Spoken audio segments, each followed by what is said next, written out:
મિત્રો આજે આપણે લઈને આવ્યા છીએ જામનગર મહાનગરપાલિકામાં અલગ અલગ પોસ્ટ માટે કાયમી ભરતીની જાહેરાત બહાર પડાયેલી છે, જેમાં દિવ્યાંગ ઉમેદવારો માટે આ ખાસ ભરતી પ્રક્રિયા શરૂ કરાયેલી છે। જે દિવ્યાંગ ઉમેદવારો છે તે લોકો જ આમાં એપ્લાય કરી શકશે, અન્ય કોઈ એપ્લાય કરી શકશે નહીં। આ બાબતનું આપણે ખાસ ધ્યાન રાખીશું, જેમાં અધિક મદદનીશ civil engineer, sanitary sub inspector તથા junior clerk cum computer operator જેવી અલગ અલગ જગ્યાઓ માટે આ નોકરીની જાહેરાત બહાર પડાયેલી છે। સંપૂર્ણ માહિતી આપણે આ વિડીયોમાં મેળવીશું।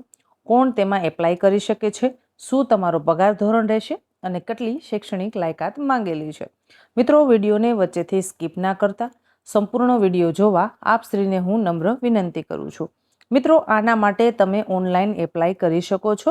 ઉપરોક્ત જાહેરાત માટે જામનગર મહાનગરપાલિકાની જે ઓફિશિયલ વેબસાઇટ પર છે તેમાં તમને આ સિલેબસ અને આ બધી માહિતી મળી રહેશે। પણ તમારે જે ભરતી પ્રક્રિયા માટે ઓનલાઈન ફોર્મ છે એ ઓજસની વેબસાઇટ પર જઈ અને તમે ભરી શકો છો। માત્ર દિવ્યાંગ ઉમેદવારો જ આમાં એપ્લાય કરી શકે છે। અધિક મદદનીશ સિવિલ એન્જિનિયર માટે શૈક્ષણિક લાયકાત વિશે ચર્ચા કરીએ તો માન્ય યુનિવર્સિટીમાંથી તમે બીટેક કરેલું હોવું જોઈએ, બેચલર ઓફ સિવિલ એન્જિનિયરિંગ અથવા તો તમે ડિપ્લોમા ઇન સિવિલ એન્જિનિયરિંગનો 2 વર્ષનો કોર્સ કરેલો છે તો તમે જામનગર મહાનગરપાલિકામાં આવેલી સિવિલ એન્જિનિયરની પોસ્ટ પર એપ્લાય કરી શકો છો। તમારી ઉંમર 45 વર્ષથી વધારે ન હોવી જોઈએ। જો 45 વર્ષ સુધીની તમારી ઉંમર છે તો તમે આ ભરતી પ્રક્રિયા માટે લાયક ગણાશો અને એપ્લાય કરી શકો છો। મહિને તમને 39,900 રૂપિયા પગાર ચૂકવવામાં આવશે, જે 3 વર્ષ માટે ફિક્સ રહેશે। ત્યારબાદ હાલના પગાર ધોરણ મુજબ તમને 49,600 રૂપિયા મહિને પગાર મળવાપાત્ર થશે। ત્યારબાદ બીજી જગ્યા છે સેનેટરી સબ ઇન્સ્પેક્ટર, જેમાં શૈક્ષણિક લાયકાત માંગેલી છે ધોરણ 12 પાસ। 12 પાસ પછી તમે એસઆઈ એટલે કે સેનેટરી હેલ્થ ઇન્સ્પેક્ટરનો કોર્સ કરેલો છે તો તમે આના માટે લાયક ગણાશો। દિવ્યાંગો માટે વધુમાં વધુ તમારી ઉંમર 45 વર્ષ સુધીની હોવી જોઈએ। મહિને તમને 40,800 રૂપિયા ચૂકવવામાં આવશે। મિત્રો, મહાનગરપાલિકામાં હવે 3 વર્ષનું જ ફિક્સેશન છે। આ બાબતને આપ ખાસ ધ્યાનથી સમજીશું। ત્યારબાદ junior clerk cum computer operator, junior clerk માટે તમે માન્ય યુનિવર્સિટીમાંથી ગ્રેજ્યુએશન કરેલું હોવું જોઈએ, જેમાં BA, BCom, BCA, BBA એની ગ્રેજ્યુએટ થયેલા છો તો તમે આના માટે લાયક ગણાશો। સરકાર માન્ય તમે CCCનો કોર્સ કરેલો હોવો જોઈએ। Gujarat civil service classification and recruit general rules 1967માં દર્શાવેલ વખતોવખતના સુધારણા મુજબનું કોમ્પ્યુટર એપ્લિકેશનનું બેઝિક જ્ઞાન તમે ધરાવતા હોવા જોઈએ। એટલે કે જે લોકોએ CCCનો કોર્સ કર્યો છે, કોપા કર્યું છે, તેવા ઉમેદવારો આના માટે લાયક ગણાશે। દિવ્યાંગ ઉમેદવારો માટે 45 વર્ષની લઘુત્તમ મર્યાદા રાખવામાં આવેલી છે, જેમાં આ જુનિયર ક્લાર્ક કમ કોમ્પ્યુટર ઓપરેટરને મહિને 26,000 રૂપિયા પગાર ચૂકવવામાં આવશે। હવે કોમ્પ્યુટરનું જ્ઞાન તમારા પાસે હોવું ફરજિયાત છે। જો તમે ધોરણ 10માં કે 12મા ધોરણમાં કોમ્પ્યુટર વિષય સાથે પરીક્ષા પાસ કરેલી છે તો તમારે ચાલશે, તો કોઈ ચિંતાનો વિષય નથી। પણ જો તમે કોમ્પ્યુટર 10મા 12મા ધોરણમાં નથી તો તમારે ફરજિયાતપણે CCCનો કોર્સ કરેલો છે એ હોવો જોઈએ। હવે તમને ગુજરાતી, હિન્દી અને અંગ્રેજી આ ત્રણેય ભાષાનું જ્ઞાન હોવું ફરજિયાત છે। ભારતના નાગરિક હોવા જોઈએ।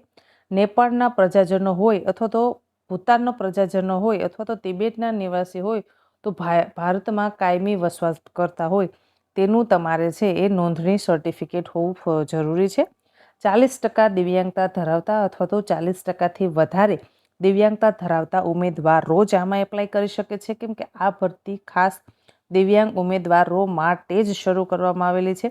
SC, ST અને EWS ધરાવતા ઉમેદવારો માટે ખાસ એટલે ખાસ તેમને છે એ અમુક ટકા છૂટછાટ આપવામાં આવશે। મિત્રો, આ કોષ્ટક આપેલું છે કે આ કોષ્ટક મુજબ એ વર્ગમાં જે લોકો છે એ લોકોને 40થી 70% રિલેક્સેશન મળશે।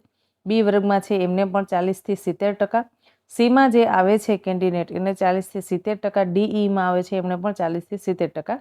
દિવ્યાંગ ઉમેદવારો તમે આમાંથી કોષ્ટક જોઈ અને તમે છે એ નક્કી કરી અને તમે એપ્લાય કરી શકો છો।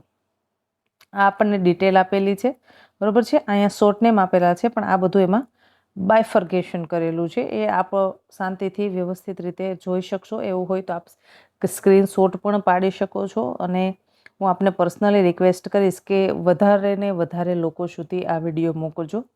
18 વર્ષથી તમારી ઉંમર ઓછી નહીં અને 45 વર્ષથી તમારી ઉંમર છે એ વધારે ન હોવી જોઈએ.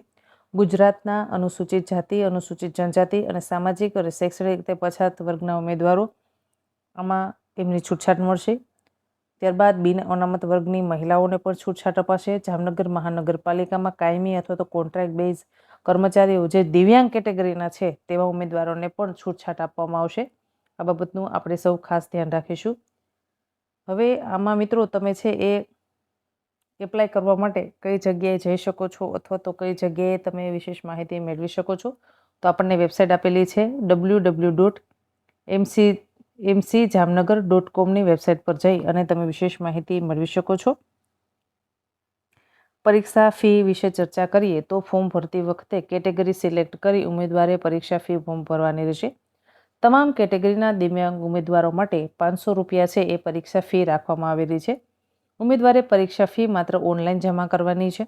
પરીક્ષા ફી અરજી ફોર્મ ઓનલાઈન જમા કરવા માટે ઓનલાઈન પેમેન્ટ ઉપર ફી પર ક્લિક કરી અને તમે એ છે એ નેટ બેન્કિંગનો ઓપ્શન સિલેક્ટ કરી અને ઓનલાઈન પેમેન્ટ કરી શકો છો. આ વસ્તુનું આપણે ખાસ ધ્યાન રાખીશું. તેની પ્રિન્ટ આઉટ કાઢી અને સાચવીને રાખજો મિત્રો, એ તમને પાછી કામ લાગી શકે છે. હવે આના માટે તમારે છે એ ઓનલાઈન ફી ભરવાનો છેલ્લી તારીખ છે 17/8/2024, એટલે 17 ઓગસ્ટ સુધી તમે ઓનલાઈન એપ્લાય કરી શકો છો. આ વસ્તુનું આપણે ખાસ ધ્યાન રાખીશું. અરજી તમે કેટલી તારીખથી કરી શકો છો મિત્રો, તો કે 27/7/2024 થી 16/8/2024 સુધી તમે એપ્લાય કરી શકો છો મિત્રો. હજુ હું આપણને એપ્લાય કરવાની ડેટ જણાવી દઉં છું. 27/7/2024 થી 16/8/2024 સુધી તમે ઓનલાઈન એપ્લાય કરી શકો છો. વેબસાઇટ છે ojas.gujarat.gov.inની વેબસાઇટ પર જઈ અને તમે ઓનલાઈન એપ્લાય કરી શકો છો મિત્રો. આ ભરતી પ્રક્રિયા માટે પરીક્ષા લેવામાં આવશે. પરીક્ષામાં ઉત્તીર્ણ થયેલ ઉમેદવારોને જ નોકરી માટે રાખવામાં આવશે.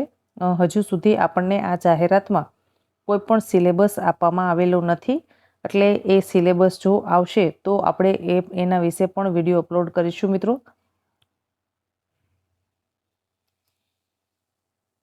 આ સંપૂર્ણ જાહેરાત છે જે હું આપને બતાવું છું. 3/7/2026ના રોજ આ મહાનગરપાલિકા કમિશનર સાહેબ શ્રી દ્વારા આ જાહેરાત બહાર પડાયેલી છે. એટલે મિત્રો જે લોકોને એપ્લાય કરવું હોય તે એપ્લાય કરી દેશો. પગાર ધોરણ પણ ખૂબ સરસ છે. દિવ્યાંગો માટે ઘણી બધી ભરતીઓ છે એ બહાર પડે છે અત્યારે. PGVCL, DGVCL અને MGVCLમાં પણ દિવ્યાંગો માટે ઘણી બધી ભરતી બહાર પડાયેલી છે. તો આશા રાખું છું કે આ માહિતી તમને પસંદ આવી હશે. જો માહિતી પસંદ આવી હોય તો વિડીયોને લાઇક કરો. અવનવી સરકારી નોકરી, પ્રાઇવેટ નોકરી તથા ગુજરાત સરકાર દ્વારા આયોજિત વિવિધ જિલ્લાના ભરતી મેળાની માહિતી મેળવવા માટે આજે જ આપણી રત્નોદર યુટ્યુબ ચેનલને કરી લેશો સબસ્ક્રાઈબ. હું આપને વિનંતી કરું છું કે આ વિડીયો છે એ વધુને વધુ લોકો સુધી શેર કરો, જેથી કરી અને પરીક્ષા અથવા તો જે ફોર્મ ભરવાની તારીખ જતી રહે એ પહેલાં એમના પાસે માહિતી પહોંચે અને એ લોકો સમયસર ફોર્મ ભરી શકે. જો સમય જતો રહે મિત્રો, પછી આ વિડીયો એમના પાસે પહોંચે તો એ આ વિડીયોનો કોઈ મતલબ રહેતો નથી. એટલે તમારા મિત્ર વર્તુળમાં, ગ્રુપ સર્કલમાં વધારે ને વધારે વિડીયોને શેર કરવા હું આપને વિનંતી કરું છું. ધન્યવાદ મિત્રો. જય હિન્દ, જય ભારત.